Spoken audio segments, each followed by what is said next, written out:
Hello तम number बहुत दिन पर पाइली। तमे केमिति अछि प्रकाश भाई? प्रकाश मुहरे हठात हालोजेन लाइट रो उज्जवलता। किए जानी पारलिनी प्रकृति नंबरटा सेव नहीं तो टिके परिष्कार कहतु किए कहतले? प्रिया प्रिया कहतली। जानी पारिला बड़ लोक काहे चिन्हिबो? किए प्रिया? ओहो प्रिया।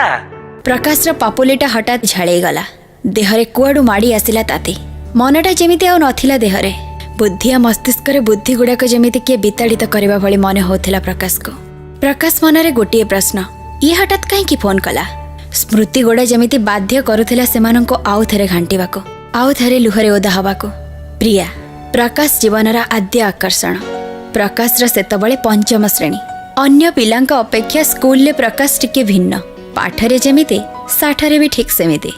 से दिन स्कूल पड़िया रे खेलुथिबा समय रे प्रकाश पिठी बाड़े डाकिथिला गोटे झिया। तृतीय श्रेणी रे झिया प्रिया आउ कहिला, प्रकाश भाई प्रणव मते मारुचे, तमे टिके आसंतनी। प्रकाश ना जानिथिला से झिया को, ना जानिथिला प्रणव को। तथापि काहेकि पड़ी जाइथिला से झियटीर कथारे। धूम मारिथिला प्रणव को। स्कूल रु भी बहुत गाली सुनिथिला ए माड़ मारिबा को नै। ता परठारु प्रकाश आउ प्रिया भितरे निबिड़ता बढ़िला। बढ़िथिला सेमानंक बंधुत्व। प्रतिदिन प्रिया प्रार्थना सभारे अपेक्षा करे प्रकाश को।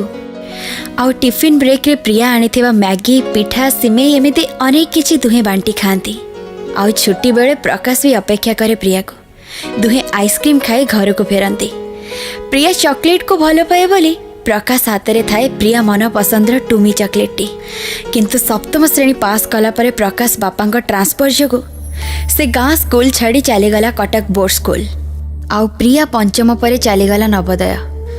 गाँ रे घर पाखरे कि आउ कोठी प्रकाश आउ प्रियार देखा साक्षात संभव हुएनी। बाल्य चपलता भाभी उभय भूली जाती उभय को। शैशव विदाय निये प्रकाश जीवनरू।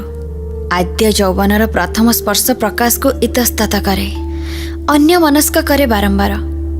शैशवर से पुराणा पृष्ठ को लेउटाऊ थाए प्रकाश। यौवन कहे, प्रिया किए काहेकि तते कहिला से प्रणव को मारिबा को? स्कूल रे तो बहुत पिला थिले, किंतु तू काहेकि? यौवनर एभली प्रश्न प्रकाश मनरे अजब आलोड़न सृष्टि करे। शैशवर बंधुता आज प्रेमर ना बदले आज प्रकाश आगे छिड़ा हुए।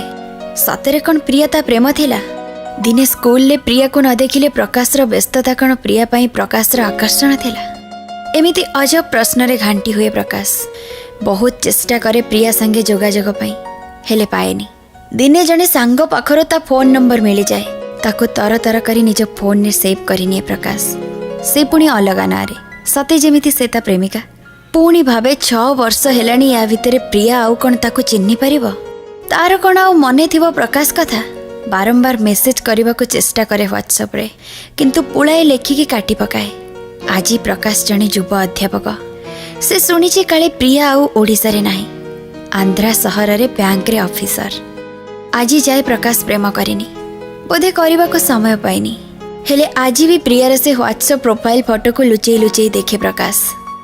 प्रिया नंबर को आज जाए से अलग नारे सेव करिछि, किंतु आज हठात प्रिया काहेकि फोन कला? ताहले कौन प्रकाश रा भावना प्रिया जानीगला? ताहले कौन प्रिया और प्रकाश उभय उभय को एमिति क्षणिकरे केते केते संदेहर वर्षरे ओदा सड़ सड़ होथाय प्रकाश। सेपटु पुणी सुभिला, हेलो हेलो प्रकाश भाई केचे कुह, कौन पे साइलेंट रहिजे जे? प्रकाश को जेमिति लागुतिला गाँ पोखरी कूल आंब गछर कोइलीटीए ता कान पाखरे गीत गाउची।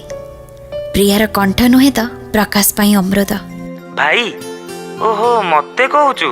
हाँ भलो अछि। आउ कुह प्रकाश भाई केमती अच्छा? तम कथा बहुत मने पड़े। 10 वर्ष हेलानी कांटेक्ट हेई पारु नथला। बहुत खुजी खुजी तम नंबर पाइछि। हेले तो नंबर मो पाखरे थिला, ताहले कांटेक्ट कलनी? इच्छा हेलानी। प्रकाश मनरे आशार जुआर कूल डेउथिला परि मने होथिला। लागुथिला जेमिति पुणी आरंभ हबो प्रेमर आउ गोटे अध्याय।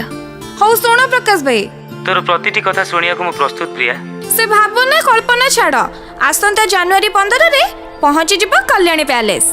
काई कोन किसे दिन? मो बाहाघर माने प्रणव संगे मो बाहाघर। तमे आसीबा निहाती दरकार। तो बाहाघर माने कोन माने? काई मु कोन बाहाई परिबेन ना कोन? सेही प्रणव? हाँ हाँ सेही प्रणव। ନା ହେଲେ ପ୍ରକାଶ ଭାଇ ତମେ ବହୁତ ଭାବୁକ ହେଇଗଲଣି। ବହୁତ କାମ ଅଛି, ପରେ କଥା ହବା, କିନ୍ତୁ ଡେଟ୍ଟା ଯେମିତି ନ ଭୁଲ। ରହୁଛି, ବାଏ। ଅଜାଣତରେ ପ୍ରକାଶ ପାପୁଲିରେ ଘନେଇଥିବା ଝାଳ ଶୁଖି ଯାଇଥିଲା ସିନା, ଏବେ କିନ୍ତୁ ପାଣି ଘନେଇଥିଲା ଆଖିରେ। ଦେହର ତାତି କମି ଯାଇଥିଲା ସିନା, ଡହ ଡହ ନିଆଁରେ ଛାରଖାର ହେଉଥିଲା ହୃଦୟ। ଭାଙ୍ଗୁଥିଲା ବର୍ଷ ବର୍ଷର ଆଶାର ଦୁର୍ଗ।